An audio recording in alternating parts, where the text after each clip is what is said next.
Welcome to today's lesson. So we are going to discuss leadership, which is Unit 4. Specifically, we are going to discuss the topic itself, leadership. So this course is Leadership, Management and Governance in Nursing. My name is Kelvin. I'm a registered nurse, transformational leader, and author. So I'd like to let you know that this course is interesting and you need to have at least a notebook by your side. So without wasting much of our time on your screens, let's go ahead and discuss the definition of leadership. What is this leadership? The art of influencing and inspiring subordinates to perform their duties willingly, competently, and enthusiastically for achievement of group objectives. So we are simply saying leadership is the art of influencing and inspiring subordinates. You have to influence. To influence others is to make them do something. You know, there are these people we call on Facebook influencers. They're able to influence behavior of their followers. They can say something.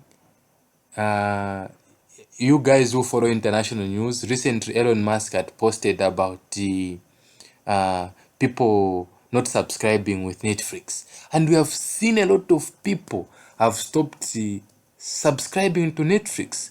That is leadership. He has influence. So leadership is simply the art of influencing and inspiring subordinates. Why are you doing so? You want them to perform their duties willingly, competently, and enthusiastically. Why? For achievement of group objectives. What are we saying? So I want you to understand the definition of leadership. So let's look at this next definition of leadership, which is point number 2. So this one is saying leadership is the ability to motivate followers to pursue the goals the leader wishes to achieve. You see? So we are saying leadership again is the ability to be able to motivate your followers to pursue the goals you as the leader want to or wishes to achieve. Another definition says is an interpersonal relationship in which the leader employs specific behavior and strategies to influence individuals and groups towards setting goals and attaining them in specific situations. So you don't have to memorize all these definitions. You just have to understand what leadership is all about, and that will give you the definition of leadership. So my favorite way of defining leadership is simply the ability of influencing and inspiring others to achieve a common goal is referred to as the leadership. Even in one word answer, filling in questions, when you just see influence, inspiring, you have to realize that that is leadership. Now, we have what we call leadership styles. You know, there are various styles of leadership. So are leaders. We have different types of leaders. So we are now going to discuss leadership styles. These questions will come, describe or explain different leadership styles. So the first one is autocratic or dictatorial leadership. This type of leadership is also referred to as the authoritarian or dominative leadership. This is dictatorship.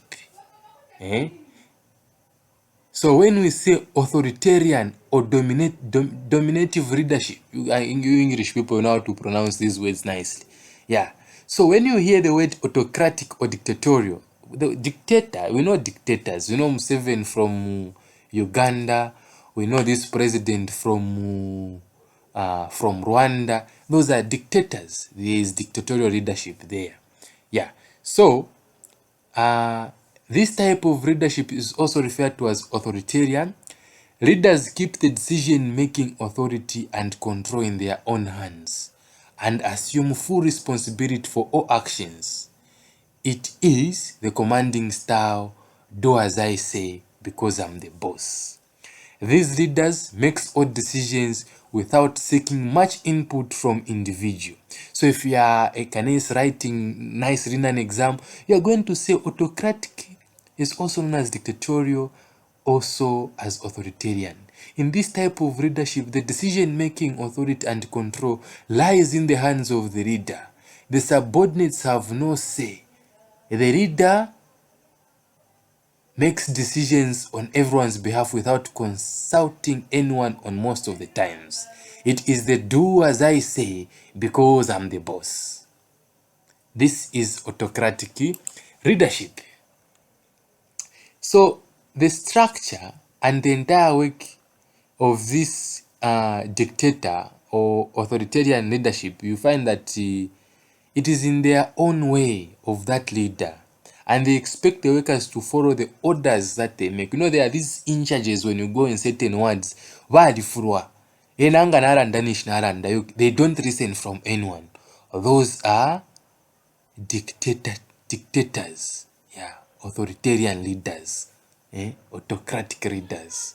That is dictatorship. In charge, those are dictators. Then we also have democratic or participative leadership. You see, this one is self-explanatory. We are saying democratic or participative leadership. People are able to participate in this style of leadership. So this is a type of leadership where the subordinates are consulted and their feedback is taken into the decision-making process. This leader is sweet. If they want to change the way the beds are arranged in a ward, they will ask the nurses in the ward and say, Vani, where can we, what can we do? That's how these leaders are. Yeah? The leader's job is to moderate. Even though he makes the final decision and is responsible for the result, he just moderates. He asks this one, what do you think? What do you think? What should be done here? Then he gathers the facts. Then what does he do? He makes the decision based on the consultation he has made. So, that's what happens. Then, furthermore, under democratic or participative leadership, the subordinates are encouraged to demonstrate initiative and creativity and take interest in setting plans and policies and have a maximum participation in decision making. This ensures better management, employee relations, higher morale, and greater job satisfaction. So, this ensures better management, employee relations, and higher morale and greater satisfaction. That is democratic or participative leadership style. Then we have laissez-faire, or which we call free reign leadership. Laissez-faire. Let's even put it in red because these guys are quite lazy. They don't like working. Yeah, so put it in red. Laissez-faire or free reign leadership. So under this style of leadership, leaders are loose and permissive and abstain from leading their staff. Anyone can make rules. They foster freedom for everyone and want everyone to feel good. They are just figureheads and do not give any direction. The leader gets subordinates plan and organize and develop their own techniques for accomplishing goals. Of course, at some point when you are a leader, you know when to put in laissez-faire and when to put in dictatorial and when to make democracy flow freely.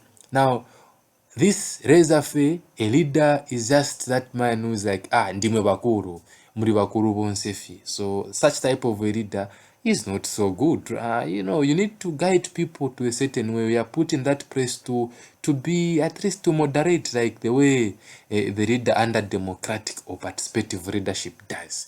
Yeah. So furthermore about laissez-faire, as you may be pronouncing it, you know how to pronounce these words. So the leader participates very little, and instead of leading and directing, he just becomes one of the members. There's no difference between the members and the leader. Maybe it's just a salary. He's just allowed his leaders, his members of the ward to be, even his office, anyone can access. So this type of leadership is highly effective when subordinates are highly intelligent and are fully aware of their roles and responsibilities, of knowledge and the skills to accomplish. So we are saying there's no style which is bad. What is bad is knowing when to put in a specific type of style and when not to put in a specific style of leadership. So for leadership skills, for leadership styles, you need to regulate which style can you put in. So we've discussed 3 types of leadership styles. We've discussed about the authoritarian, which is also known as the dictatorial. We've also discussed the democratic or participative leadership. Then we've also discussed the laissez-faire, known as the free rein leadership style. So you have to be able to explain this. Now let us discuss the types of leaders. We have different types of leaders. Maybe you should even be able to identify yourself where you belong after we discuss these types of leaders. So number 1, we have charismatic leaders. If you remember when I was just starting, I said I'm a transformational leader. So you understand when you discuss with transformation. So who is a transformational leader? So usheka charismatic leader nani? So a charismatic leader, this one, his influence normally comes from personality. E.g. Hitler. You know, Adolf Hitler was this guy who had this charismatic sense of personality. And we are saying this type of leadership comes from a leader's personality. Very few possess this type of leadership as it is inborn. These personal qualities of leadership cannot be acquired by training. This can only be modified by it. You get the point? So these leaders, they are just that charisma. Do you know the meaning of the word charisma? Me, I like showing my students when we are discussing. Let's look at this dictionary. So search the word charisma. I want you, when you are studying, you should be searching in your dictionary so that you understand from deep down your heart. So charisma is saying, my dictionary is saying, a personal attractiveness or interestingness that enables you to influence others.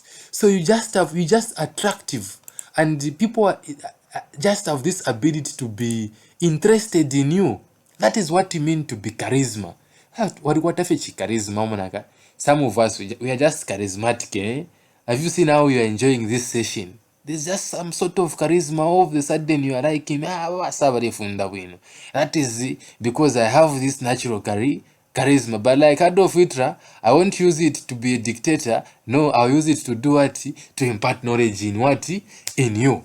So we have a traditional leader. This is another type of leader. These guys, we know them. These are our village headmen, kings. If you are Kumahadi, you might not know the village headmen, but maybe where you own your farms there.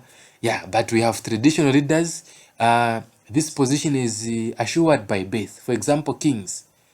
When you go in UK, United Kingdom, we saw people like Queen Elizabeth. After he died, his brother got on. I don't know if it's a husband, King Charles, we say. Yeah. So those are traditional leaders. They are assured by birth. This is another category to which few people can aspire or acquire. Even chiefs in our villages. I come from Isoka. We have in Nakonde. Isoka is just my hometown, but my village is Nakonde. We have Chief Nawaitwika. So when she dies, find that her sister or a child will continue.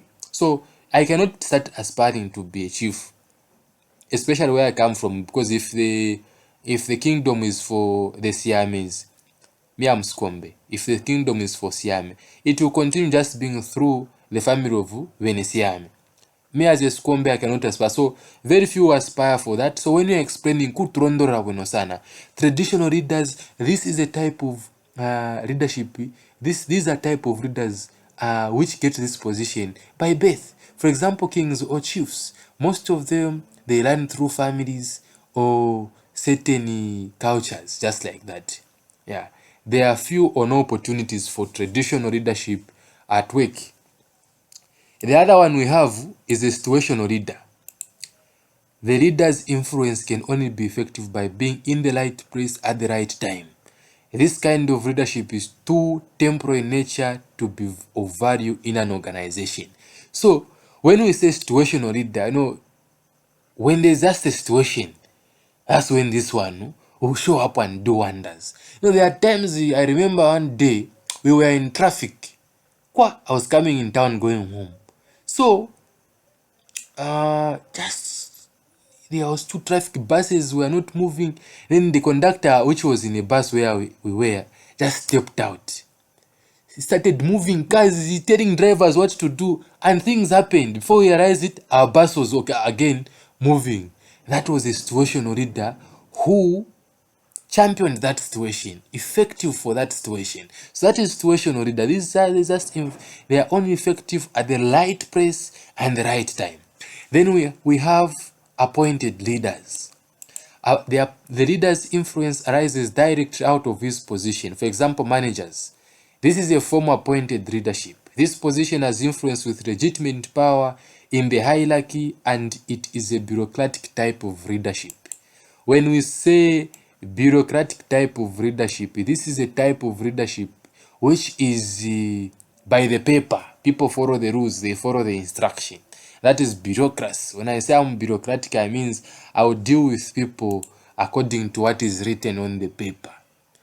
So appointed leaders, these are leaders who occupy positions mostly being appointed. So you can say, for example, a principal nursing officer will be appointed by the hospital's board, and they will be there by virtue of being appointed, and their position will have influence and legitimate power based on the hierarchy.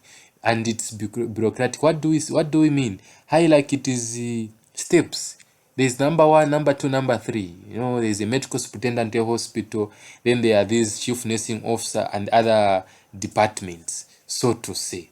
Then we have what we call functional leader. So this position is influenced by expert knowledge. The leader secures his position by what he does rather than by what he is. A functional leader adapts his behavior to meet the competing needs of the situation. So when we say functional leader, no, these guys are those guys who have got what it takes to be a leader. These are functionable. What I mean here is that you cannot be a medical superintendent when you have a diploma in clinical medicine. No. For to be a medical superintendent, you need to be competent. If you are at a hospital where there are doctors, there are nurses, there are radiographers, there are all these other technocrats, we expect you to have expert knowledge to lead them. Have a degree in medicine and surgery, have a degree in nursing, be someone who has studied leadership at an advanced level, so that when we bring you in, you have expert knowledge. These are what we call functional leaders. So those were types of leaders. We've discussed various types of leaders: functional leaders, appointed leaders, traditional leaders, and charismatic leaders. Now let us look at the qualities. What are the qualities that a good leader must have? You, as a good leader, what are some of the qualities that you should have? Number 1, intelligence. You cannot be intelligent. And when we say intelligence, we don't just mean amano yako school. No. So here you are saying intelligence as the first quality of a good reader, not necessarily knowledge about detailed or highly specialized matters, but good common sense. So intelligence has types also. We have EQ, we call it emotional intelligence, and IQ, intelligence quotient. Of course, IQ is important because you need to also budget very well and do a bit of math and even calculate the dosages of drugs. But we want you to have emotional intelligence. Are you able to maintain the sense of you, the original you, when chaos arises at a facility where you are managing? So when you're explaining intelligence in an exam, you say, not necessarily. So intelligence, a leader must be sharp and must be able to carry out his duties and activities. And not only are we talking about specialized matters like having a high intelligence quotient. No, a leader must have a good common sense, a high emotional intelligence quotient. He must be able to deal with daily emotional stress and anxiety to be able to manage others. You must be higher than the people you are leading. Intelligence. Number 2, integrity. The simplest definition of integrity is just to be true to yourself. When no one is watching you, when you are in your room, what do you watch? What do you watch? What do you do? Eh? So that is integrity, the capacity to set standards of personal and official conduct which will command the respect of others. Do people trust you? Yeah, so integrity, what standards do you have as a person? How far can you go? So you need to have integrity as a person. What you do when you are alone is what you must be able to do even out there. If you have an image, we know you are a good person out. Be a good person even when you are alone. Don't tell us you worship God, but when you are alone, you are worshiping your grandfather. Now, number 3, persuasiveness. The capacity to win others to accept of the point of view embodied in decision. Madishi wokupapata abantu bambimu. Ukubabika munshira. Kukushitisha so. Ifo fwe bambi so. Kukusenda fwe kukushitisha pa city market. Kupapata orabe na guys abashita mobile money anta andeshisha ko twakusha nokusha. That is persuasiveness. As a leader, you must have this ability to persuade others. Win others. That is what is expected of you as a leader. Number 4, judgment. The capacity to know the strength, weakness of the people one works with and how to obtain their maximum usefulness to the organization. So as a leader, you are expected to have a good sense of judgment. Know the weakness of people. Oh, this person is good in this. This one is good with wound cleaning. Oh, this one is very quick when we put her at a table where vitals are being done. This one is good with emergencies. You must know you must have a good sense of judgment, the capacity and the strength of the people that you are leading in a word. Loyalty, devotion to the cause and also to the person with whom one works, and willingness to defend subordinates against external attack. You know, when you are an in charge, you can kalipira your subordinates. Wawa kalipira so. Wawa shobaura. But that is you are a leader to them. When there is an attack from outside, a patient comes insulting your nurses. You must stand up and speak on behalf of your nurses. So you must have a devotion to a cause and also to the person with whom one works and willingness to defend subordinates against external attack. So those are 5 qualities of a good leader. Of course, there are quite a good number of qualities that you can talk about. You cannot be limited to these 5 types: intelligence, integrity, persuasiveness, judgment, loyalty. We can even talk about like you must be maybe time management, good time management. You need to, as a leader, you need to have this quality of managing your time very well. But of course, those are skills. But you can even bring it as a quality. Yeah, you can even talk about a good personality. Yeah, you must have a good personality so that you can be able to lead by example. Those are some of the qualities you should possess as a leader. Now, since now that we have discussed qualities of a good leader, let's discuss theories of leadership. Theories of leadership. What is a theory? Someone will ask you. So a theory is just something that explains something. So when we say theories of leadership, we're just trying to say these are things that try to define or tell us what leadership is all about.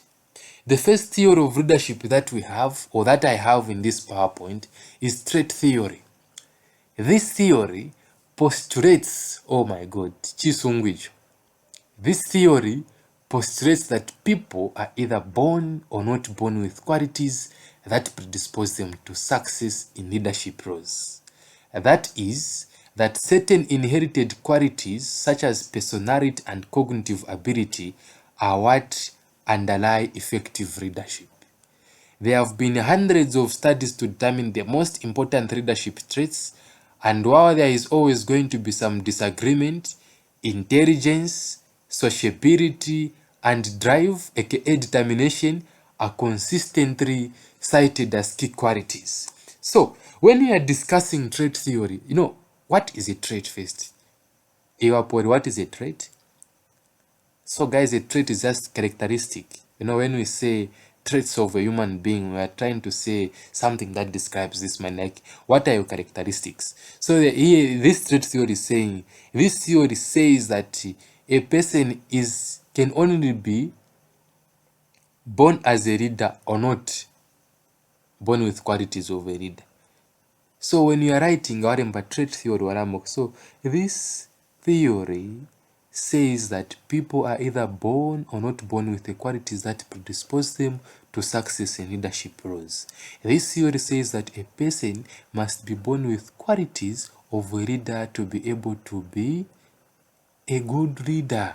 For example, they must have a good personality and cognitive ability.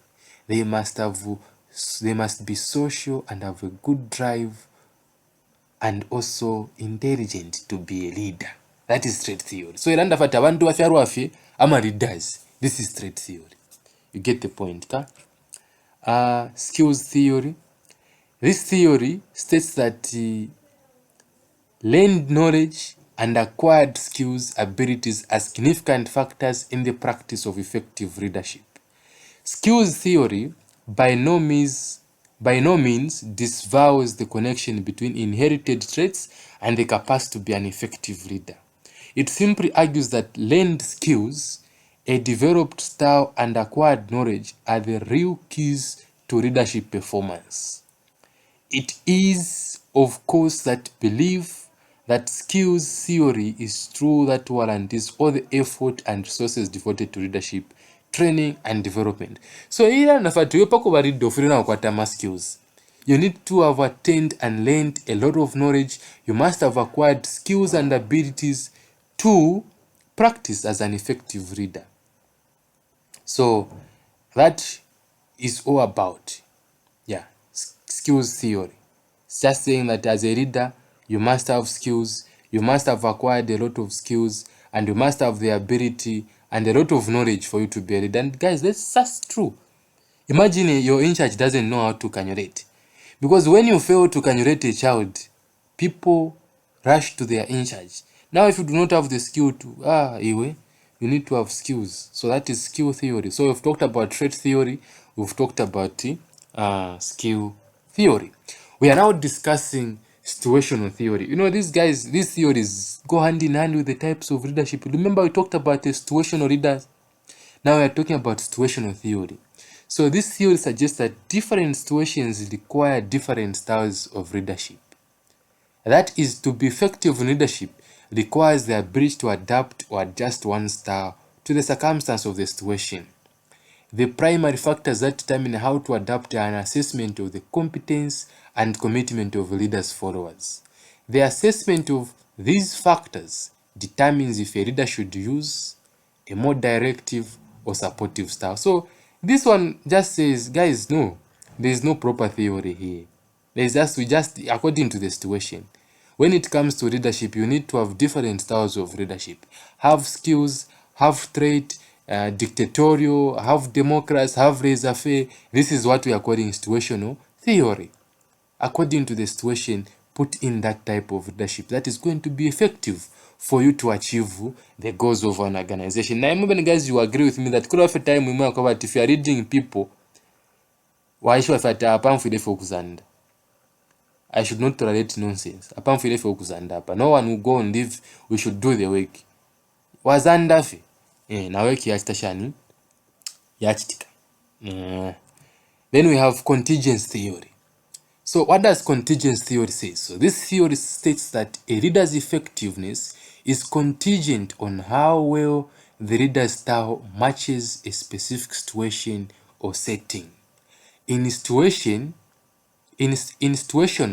the focus is on adapting to the situation, whereas contingence states that effective leadership depends on the degree of fit between a leader's qualities and style and that of a specific situation or context. Are you getting the point here? So this theory is saying Your effectiveness as a leader is contingent on how well your style is going to match a specific setting or situation. Meaning, ngore tungurura abantu. How your style and the entire knowledge that you have, your effectiveness, is going to meet a specific situationship is what determines either you'll be a good leader or not. That is the contingency theory. Yeah, so that is about contingency theory, right? Just regarding to the situation, how well as a leader, how equipped as a leader you are, and how your style is going to match that specific situation determines your type of leadership. So you just write properly when you are taught to explain contingency theory. This theory states that a leader's effectiveness is contingent on how well the leader's style matches a specific setting or situation. Just like that.